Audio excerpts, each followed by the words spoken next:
अखेर आज न्यायालयाने वाल्मिक कराड व त्यांच्या गँगच्या विरुद्ध आज आरोप निश्चित केलेले आहेत.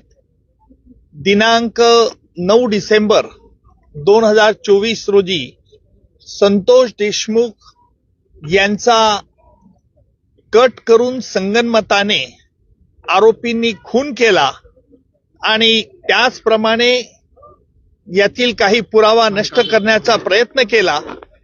याला कारण म्हणजे वाल्मिक कराड याला जी खंडणी जो मागत होता ती खंडणी अबाडा कंपनीकडनं मिळण्यास अडथळा संतोष देशमुख यांनी केला.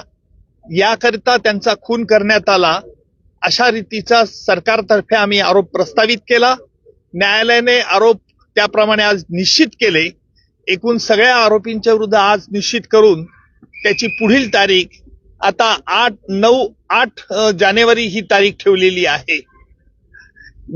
आजही आरोपींतर्फे पुन्हा हे आरोपी निश्चितची सुनावणी लांबणीवर टाकण्याचा प्रयत्न झाला.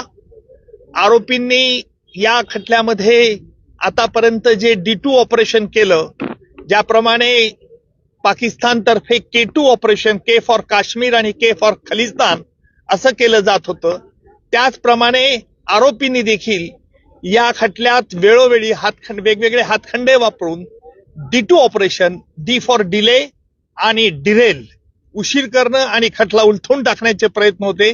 त्याला आज आरोप निश्चित झाल्यामुळे या प्रयत्नांना चाप बसलेला आहे आणि यापुढचं सुनावणी, यापुढे जी 9 तारखेला सुनावणी आहे त्यामध्ये सरकारतर्फे कागदपत्र ज्यांच्यावरती प्रॉसिक्युशन भिस्त ठेवत आहे ती कागदपत्र आरोपीला मान्य आहेत किंवा अमान्य आहे याच्याकरता विचारलं जाईल.